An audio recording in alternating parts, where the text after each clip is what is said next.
Hey everyone, welcome back to the channel. My name's Tim and this is Tim the Trailman. And today I've got some exciting news.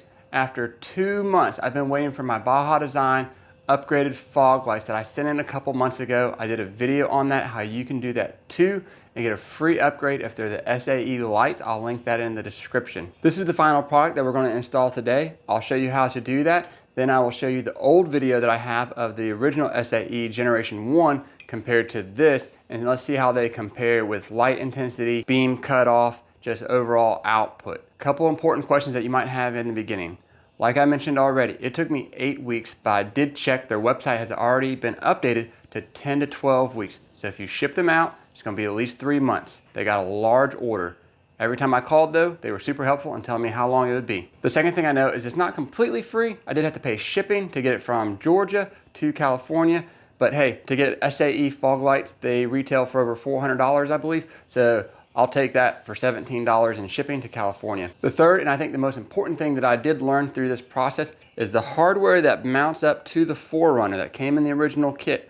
I kept it and I did not send it to California. When I got the box back, I opened them up and I wasn't necessarily surprised, but I wasn't sure if you were gonna get a new set of mounting hardware. And guess what?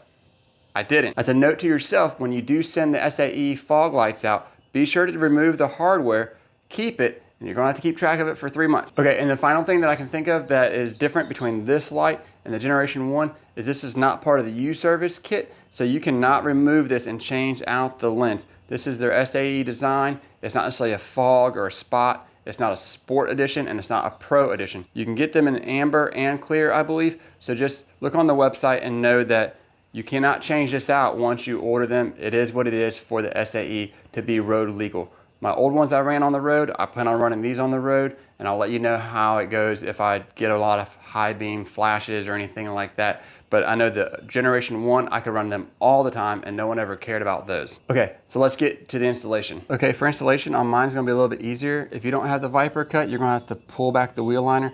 You can see that mine is cut. So let's take a peek in here to where they mount. That's gonna be where 2 of the tabs go, and then that's gonna be where 2 of the screws go. It's gonna be the same on the other side. In my case, this is the driver's side.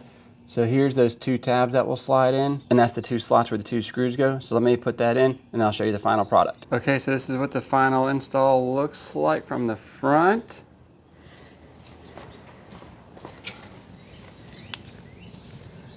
And here you can see those 2 screws that I screwed in. You can't really see the other side very well, but that's what it looks like. Here on the other side, that's what it looks like. I love how it's super flush and just designed for the 4Runner. They make them for other models as well, but the clean install just looks super good. And that's what they look like from a little further away, just with the full frontal. Okay, so that's the finished install. You might remember how you put them in the first time, or if you're just buying them the second time, I hope that's helpful. Okay, so now I'm gonna play a clip from the old video so you can see the old Generation 1 lights on my side yard. So here that is. Then Baja Design SAE fog lights.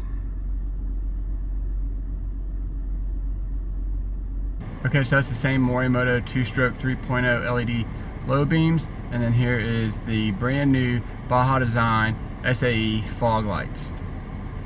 If my memory serves me correctly, the old lights were all over the place. They were higher than the sheds and lit them up a lot more on the side of the house and my neighbor's backyard and everything.